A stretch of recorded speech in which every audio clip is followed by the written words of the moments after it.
અવનવા સમાચાર જોવા માટે અમારી ચેનલને સબસ્ક્રાઈબ કરો, જેથી તમને નવા નવા સમાચાર જાણવા મળે. મળતી વિગત મુજબ બગસરામાં તાજેતરમાં માનસ મેઘાણી રામકથામાં માલાભાઈ ચાવાળા એ પોતાની સેવા આપી હતી. પોતાની કથાના છેલ્લા દિવસે હોટલ બંધ રાખી 5000થી પણ વધુ લોકોને કથામાં છેલ્લા દિવસે ચા પીવડાવી પોતે ધન્યતા અનુભવી હતી. વિગતવાર વાત કરીએ તો બગસરામાં માનસ મેઘાણી રામકથામાં પૂજ્ય મોરારી બાપુના મુખથી રામકથાનું વાંચન થતું હોય ત્યારે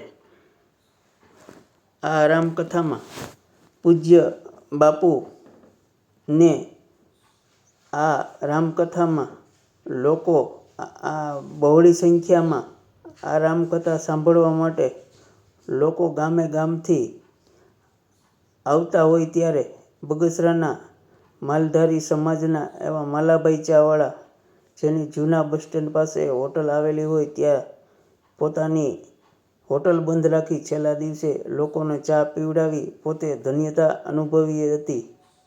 રિપોર્ટર સમીર વિરાણી, બગસરા.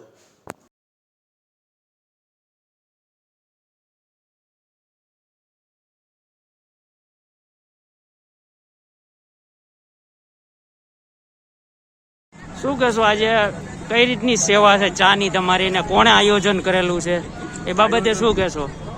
આયોજન ભાઈ માલાભાઈની ચાની સેવા છે. રામનવમી રામકથાનો છેલ્લો દિવસ છે. રામકથાનો છેલ્લો દિવસ પૂર્ણાવતી છે.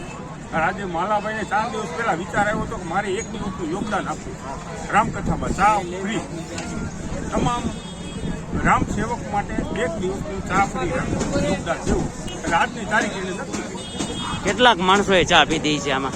અંદાજે હાલ ચાલુ છે, પણ અંદાજ એનું છે કે 15 થી 18,000 માણસોએ ચા પીધી એવો અંદાજ છે. હજી ચાનું વિતરણ ચાલુ છે. ચા કઈ રીતે? 7 વાગે શરૂ કર્યું છે. બપોરે કથા પૂરી થાય ત્યાં માલાભાઈનો પ્રેમ છે. નકરા દૂધની ચા અને સ્ટાન્ડર્ડ ચાની ભૂકી. માહી કંપનીનું દૂધ વાપરે છે અને સારામાં સારી ચા હોય.